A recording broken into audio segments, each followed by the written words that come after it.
Zadnji današnji prispevek pa je namenjen vsem, ki radi jeste paštete. Mi vam danes ponujamo zdrave bio-veganske paštete, ki jih imajo zelo radi tudi otroci.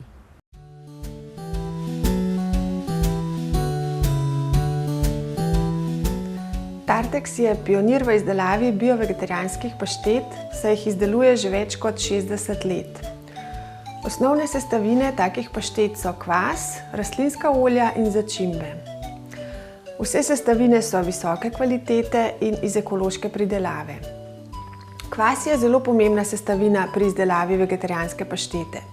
Gre za suh, neaktivni kvas, ki ni enak aktivnemu kvasu, ki se uporablja na primer pri peki kruha.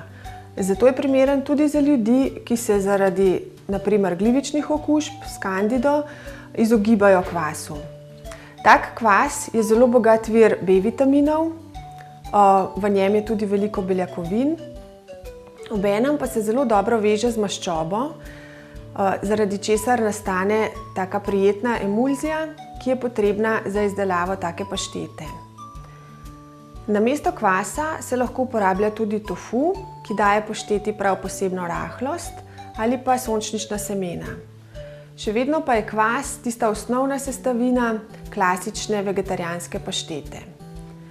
Kvas ima še eno pomembno lastnost, in sicer, da deluje kot nekakšen naravni ojačevalec okusa, zaradi česar so take paštete všeč tudi ljubiteljem mesnih paštet. Za okus so poleg kvasa pomembne tudi začimbe in sol. Za uravnavanje kislosti se lahko dodaja limonin ali jabolčni sok, zaradi same hranilne vrednosti pa so zelo pomembne tudi rastlinske maščobe in olja. Za okus so poleg kvasa pomembne tudi začimbe in sol. Glede na recepturo pa se lahko dodaja tudi sesekljana zelenjava ali celo suho sadje. Za uravnavanje kislosti lahko dodamo limonin sok ali jabolčni. Zaradi same strukture in hranilne vrednosti paštete pa so pomembna tudi rastlinska olja in maščobe. Kako naredijo vegetarijansko pašteto? Najprej tekoče in suhe sestavine zmešajo s kvasom in segrejo na 60 stopinj Celzija. Pri tej temperaturi kvas poskrbi, da se vse sestavine spojijo v homogeno zmes, iz katere potem nastane pašteta. S pomočjo pare sterilizirajo pločevinke in jih napolnijo s to maso.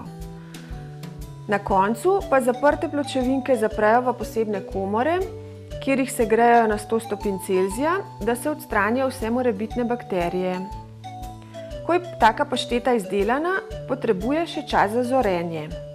Šele po nekaj tedenskem zorenju se razvije ta značilen okus in takrat pašteta dobi tudi svojo značilno čvrsto strukturo. Tartexove paštete so zdravi rastlinski namazi, ki so všeč tudi otrokom. Ne vsebujejo holesterola, laktoze in glutena. Zato jih čim večkrat vključite v svoje zdrave jedilnike k zajtrkom, malicam in prigrizkom.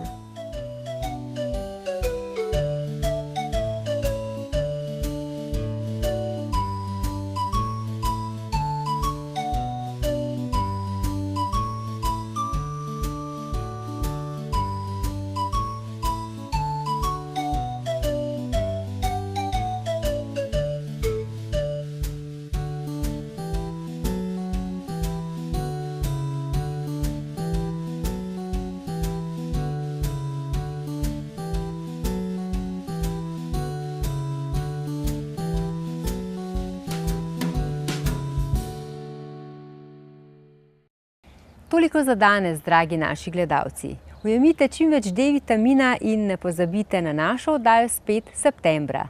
Lepo se imejte do takrat.